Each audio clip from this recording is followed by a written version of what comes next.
by the East Perth Community Group. Live at 5 with me, Raj Doshi. We have the lovely Di Bain with us from Activate Perth, and Graeme, our committee treasurer, and they've joined us today on the show. So welcome to you both. Thank you. Congratulations on your show, Raj. Thank you. We appreciate meetings are not possible currently due to the government restrictions, so we'll continue this new approach to retain engagement with our community. Please ensure that you leave any comments below, and if you have any questions whilst we're live, please do ask them in the comment box, and I will try my very best to answer them. We've had a great amount of questions come through in our mailbox over the last 7 days, so thank you very much. Graeme, I'm going to start with you today. So you have some really important news you wish to share with us. So it's over to you. Yeah, thanks very much, Raj. As you said, I'm the treasurer of the East Perth Community Group, and one of my responsibilities is trying to get money from all sorts of places. So late last year, we were invited to submit a funding request with the federal government's Stronger Communities program. We were successful in receiving a grant from them of just under $14,000. Wow. Now, a matched funding grant, which means that they'll give us that if we can match it. So as a consequence of that, we worked towards submitting a grant request to the City of Perth to match that particular funding. We also included in that grant request funding for a number of other projects that we were aiming to implement over the coming months. Now, one of our issues, of course, has been COVID-19 coming in. So prior to all of the changes that have occurred, the restrictions, I had to submit the grant request. And from then through to now, working with the City of Perth, we've considered the changed circumstances that confront us. Anyway, just to explain the Stronger Communities grant and the matched funding that we were asking the City of Perth for, that was to target the Regal Place Park in Royal Street, just near the IGA and the multi-storey car park there. What we're intending to do is to continue the work that we've done with the two murals that we had installed there, one by Cam Barley and one by Rory Charles. We're looking at the installation of artworks there, lighting, colour, to create a community space, to create a village square. So in addition to that, we were looking at a number of other initiatives. There was the hope to be able to install a village notice board, so an electronic notice board, to trial one first in the IGA on Royal Street and see how that works. So it would enable the community, interested parties to put up notices on that to keep the community informed. Depending on the success of that, we would then be looking at other suitable locations within East Perth to install additional notice boards. We're also looking at an East Perth highlights and hidden gems guide, and an East Perth food, wine and fun guide. These, of course, were all pre-COVID-19, so that people could come into the community, look for restaurants, cafes, fun things to do, that sort of thing. Mm-hmm. We'll still proceed with the development of those, but have them ready and waiting for relaxation of the restrictions that currently apply. We've also been looking at the ongoing development of a East Perth local loyalty and rewards program. Now, this will be where all the members of the East Perth Community Group will be eligible, will receive a card, and they will then be able to obtain rewards and discounts from local businesses in East Perth. So we'll be looking to develop that program over the next few months. One of the big projects that we are looking at is the enhancement of our website.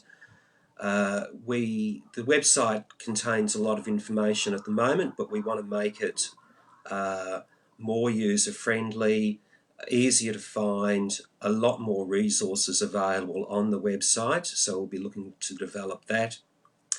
And finally, we were seeking support for additional community events. So as you'll recall, we implemented the balcony performances a few weeks ago, and that's been extremely popular. And then, of course, other areas have taken that on board, and it's moved across the city. And then, of course, we had the wonderful Anzac Day, which came about as a consequence of or partially as a consequence of what we'd implemented with those performances at the beginning. So, and we'd particularly like to thank all the other groups that were involved with that, Activate Perth, West Perth Local, and of course the City of Perth in supporting those events.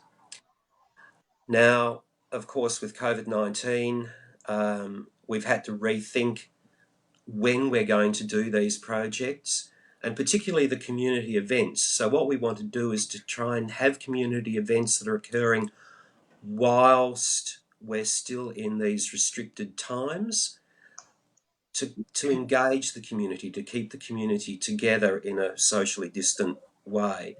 But also we need to be looking, and we're starting to look at what we can do once the restrictions are removed or changed, so that we can get more community involvement. Brilliant. So to this end, we submitted a grant application, a combined grant application for all of those things to the City of Perth. And of course, the city had its council meeting last evening, and we're extremely pleased to announce that the City of Perth has approved funding for us of approximately $34,500. Wow. Well done. You made us wait for that. So this is in addition to the $14,000, or just under $14,000 we received from the Stronger Communities program. Fantastic. And so we're going to be hitting the ground running now with all of our plans. We already have spoken with someone who would be able to come in and project manage the development of the Regal Place Park into a village square for us. So we're not going to be stopping anytime soon. Finally, I would just like to acknowledge and thank the City of Perth Commissioners and the staff there for their ongoing support of us, their trust in us that we will deliver, and we hope that we're able to continue that excellent working relationship that we have with the city. That's where we're at. Absolutely, that's fantastic. Thank you for all the effort and the time it takes you to obviously fill these applications out, liaise with the right departments to get these things done. So thank you to the committee members for making that happen, and for us to all enjoy in the future months. Thank you so much, Graeme. Thank you. We look forward to what we're going to be able to deliver. I hope that the whole community of East Perth really gets something out of what we're able to deliver. Absolutely. Thank you so much for your time, and we'll speak to you soon.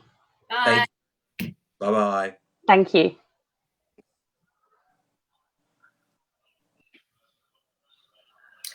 Oh, that is amazing. How incredible is that? It is amazing. I wasn't expecting 34.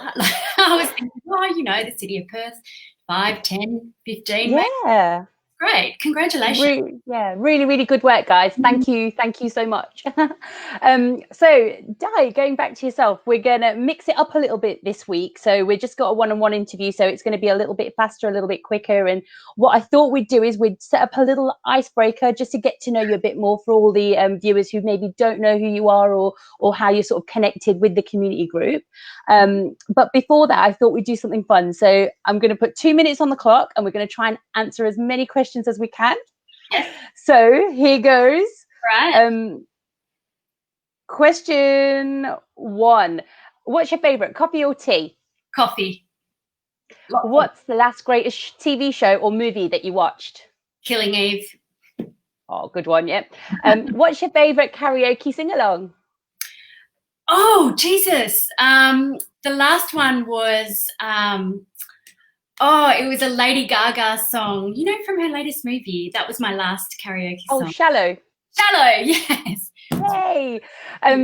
What is your perfect idea of a holiday? Would it be cocktails in the Caribbean or trekking up Machu Picchu? Probably trekking up Machu Picchu. Oh, if you had a superpower, what would you be and why? Oh my God. Probably invisible. I think, good. By being a fly on the wall. I don't know. Yeah, that would be interesting.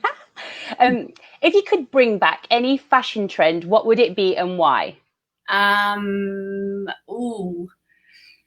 Shoulder pads, I suppose. They're kind of back. Just broad at the shoulders, narrow at the hip. I don't know. Brilliant. As a child, what did you want to be when you grew up? I wanted to be someone that wore a suit. I didn't know what that was. It just looked good. It just looked good. I think a suit with shoulder pads. A suit with shoulder pads, and it was actually grey. It was a suit. What's your favourite dessert? Tiramisu. Excellent. If you had a time machine, where would you go? Would you go into the past, or would you like to go into the future? Probably the future, actually. Scarily, yeah. And are you a dog or a cat person? Dog. Oh, that's a really good question because I've got one of each. I used to be a cat person, but since I got Ralph, I'm a dog person. Oh, there we go. We've got 2 minutes in there. Thank you so much. Right, okay, that's done. Brilliant.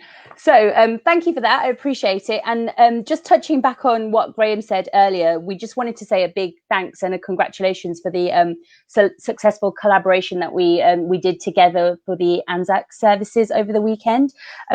They went really well and they were received fantastically amongst the community. The feedback that we've had has been incredible. A lot of people felt this year more so than ever it felt more personal to them because they stood on their balconies in their homes and they commemorated the way they wanted to, as opposed to having to get out. So some real lovely stories that people have shared with us this week regarding that. So thank you for being a part of East Perth, West Perth Local, and yourselves, obviously, to making that happen. So I hope we can do more of those type of little things to make people feel good at the moment. So thank you. Yeah, and shout out to Kylie Taylor at Activate Perth. She really was the one. Sorry, that's my phone. She really was the one that was kind of putting in so many long hours, getting all the approvals and everything in place. So well done. Yeah, and she did an incredible job with all the lighting around the city. So everywhere it was just lit up red. So it was incredible. It really was. Yeah, cool. Brilliant. So my question to you really around that Anzac services is that what would you normally do on a normal Anzac day to commemorate the service? What's your normal day look like for that?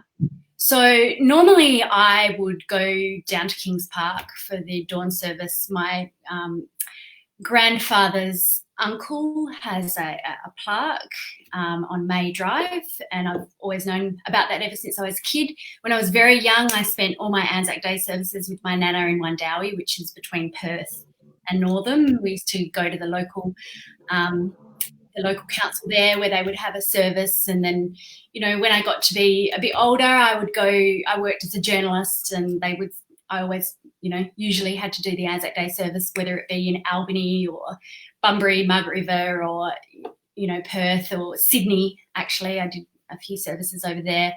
But I think, Raj, this year, to your point, it was really special. It was really interesting I was helping with notional crowd control at the Pan Pacific. And when that rain came in just a couple of minutes before, it just felt quite real. It was surreal. And I could see people on their balconies with their candles, and it was a really unique experience. Yeah, it definitely was. It was special, definitely. Thank you for that. So I'm going to now go into a bit more about what Activate Perth do, and what the organisation is, just for those members and those people watching who don't really understand what it's all about. So could you just tell us a little bit more about Activate Perth and what type of services you offer to the community? Absolutely. So Activate Perth is a non-profit organisation that's run by a board of volunteers. We were created after the Perth City Summit in 2017. We consider ourselves an organisation that is the catalyst for change. We bring people together to fill spaces and make a difference to the vibrancy and vitality and economic prosperity of Perth. I've been very proud of the journey that we've gone on. We were just really a thought bubble 2.5 years ago, and now we're a properly funded organisation that employs a CEO so that we can actively make change and create vibrancy in the city. Fantastic. And what are some of the more unique activations that you've assisted with over the last couple of years? So aside from Anzac Day and City Sessions, the collaboration with you guys and West Perth Local, we've created an activated art walk. So this was kind of an answer to a question: how, when Optus Stadium was built and the Matagara Bridge was built, how do we encourage people to walk into the city and engage with it and create that vibrancy? So Anne-Marie Ferguson was just a total star in coming up with amazing creative ideas. We saw that there were a lot of art murals, I guess you could call them, around the city, but she thought, along with a few other people, she thought, let's inject some technology into that. So we created the Augmented Reality Art Walk. We've worked with East Perth Community Group the last couple of years on Brass and Grass, Car Park Jazz. That was fun winter event in the city. Our main project has been Fill This Space. We've been focused for the last year on literally taking spaces in and around the city, because West Perth has the highest commercial vacancy rates in Australia, and filling them with interesting, innovative business ideas, people with just great concepts. And we're really proud that last year we filled 16 spaces, and even just as we were getting into the coronavirus stuff in earnest, we managed to fill a space in Plaza Arcade with the Conti Deli, and they've been trading actually through the coronavirus ISO period, and they've been doing, as well as you can, I suppose. Fantastic. The other area that we've been quite effective at, and that we've sort of realised that we can play a role in, is being at the table for high-level conversations and about strategy and policy in the city, and being sort of respected for our input and our impact. So we started the conversation with the city a couple of years ago around acknowledging and helping to create and harness neighbourhood groups in the city. So East Perth Community Group was already there. It was a thriving neighbourhood. But, in West Perth, we didn't really have anything happening. So, West Perth, with the help of John Carey, Anne-Marie Ferguson, West Perth Local happened, and then we worked with Northbridge, with Northbridge Common. We've been working in the Adelaide Terrace area, as you know. So we've been working on those policy ideas: abolition of al fresco dining fees, parklet policies. We now have parklets in West Perth, East Perth, Nedlands. Free parking ideas, and the latest thing that we're starting to dip our toe into is the Perth parking levy and the impact that is having on the city. Fantastic. Thank you for that. How can budding members get in touch with you if they wanted to sort of roll out ideas that they may have for the fill the space element of Activate Perth that you have? What would be the process that they'd need to go through? So there isn't really, well, we do have an online form, so you can go to activateperth.com.au and fill in the form. But, you know, our phones are always on, as you've heard. Contact me, contact Kylie, contact Rachel. Like, we're all available. Go onto our Facebook page. We're on Instagram. You can send us a Facebook message. You can, you know, connect with us via Instagram, and flick us an email, and we'll make sure that goes to the right space, the right person.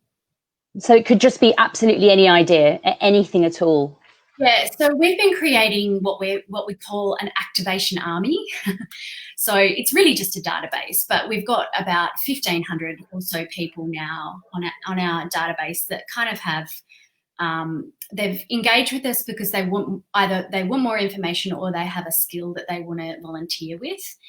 Right. Initially, we were really overwhelmed by the number of people that actually wanted to engage. And I mean, it was a testament to the fact that in the city there was a big community that really wanted to have a say in how their city was crafted. So we were quite overwhelmed and didn't have the resources to deal with the amount of engagement that we were getting.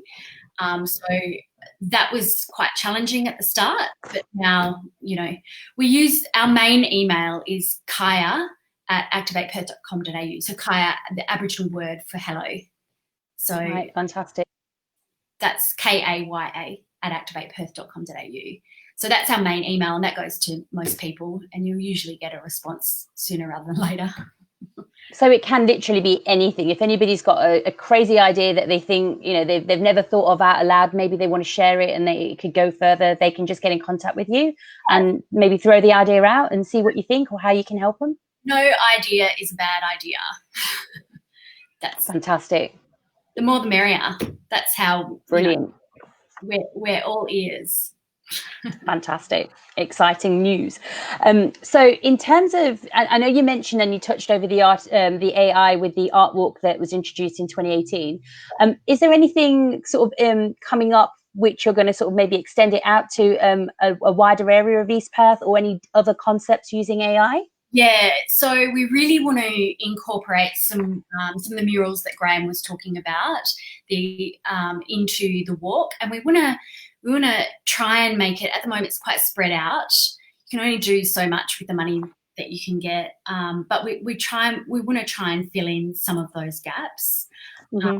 And you know, we've put a little mini walk. So if you don't want to walk the couple of Ks from the Matagara footbridge into the city, there's a little mini version of it in the Plaza Arcade.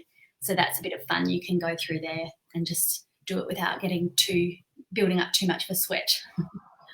Yeah, I mean, it's great. I mean, we use it now, 2 years on. It's still quite an active part of our little walk around the city with the kids. They enjoy it. It moves, it excites them, and you kind of, you know, you've got something, a few steps, and you've got another thing to look at. So it's really good. It's fantastic, and I'd love to see more of it.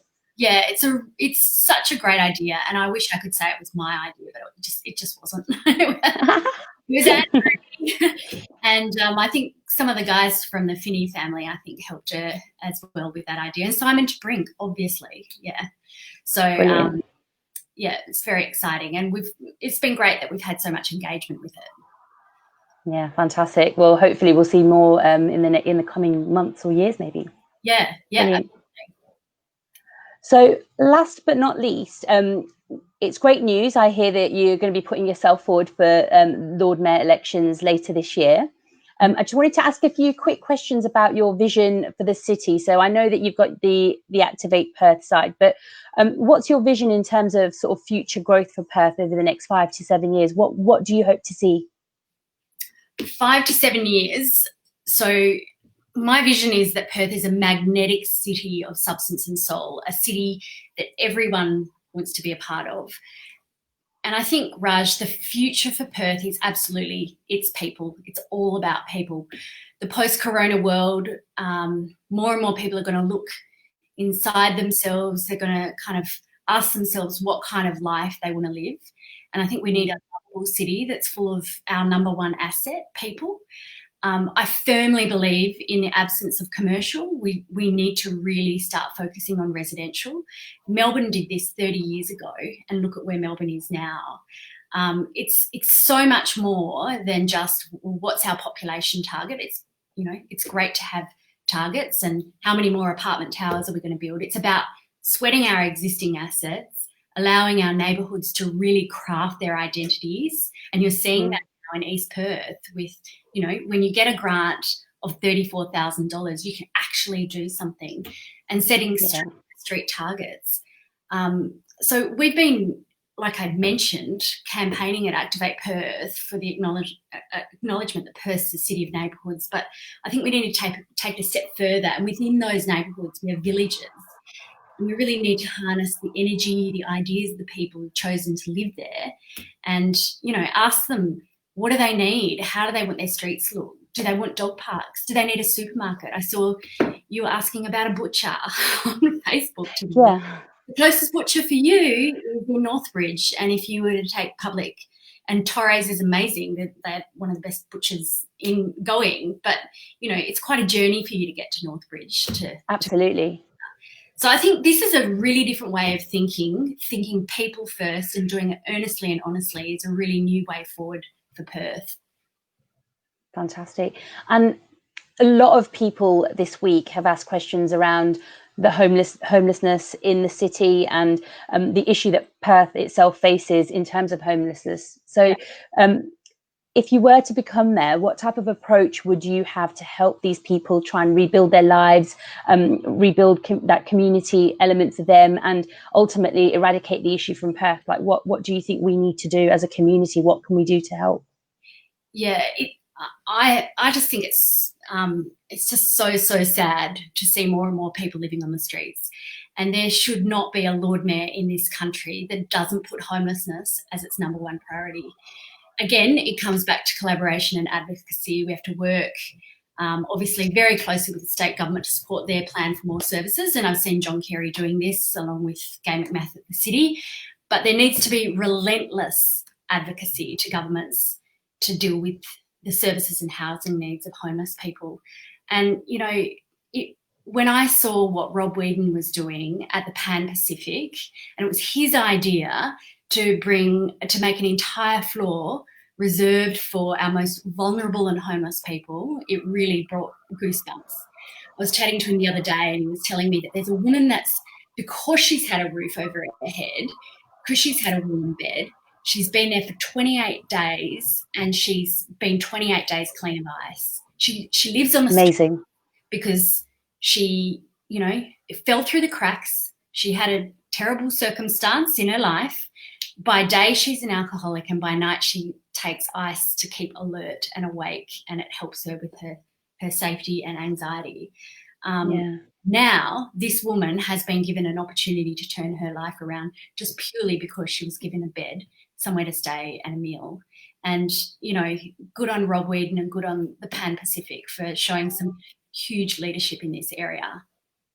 Yeah, and it's just nice that they're a part of the East Perth community, and the fact that just something that seems so small can be so big for somebody else, and that they've allowed that to happen. It's incredible. Yeah, and I'm pretty sure, Raj, he's putting together some research around how much money that doing this has actually saved the state government, because here we have people in a hotel room for the night, for the week, whatever, and they're not presenting to Royal Perth Hospital, where you know, it will cost literally thousands of dollars a night if that happened. So there's some really interesting things that have come out of this COVID-19 situation, and these kind of, I guess you could call them unwitting experiments are part of that. It's really... And it's really nice to be a part of a city where we've sort of promoted that, and we've pioneered it. It is. It's nice when you see international magazines going, wow, have you seen what they're doing in Perth? They're compassionate, they care, and oh yeah, by the way, Western Australia is one state in the world that, you know, has really low rates of COVID. So at the other end of this hopefully at the other end of this, we'll get a reputation for being a clean, safe, better city for when tourists want to come and visit. That's right. And especially it shows that we're looking after people, which is the most important thing. Going back to your original thing, we're looking after people, whoever they might be. Exactly. Yep.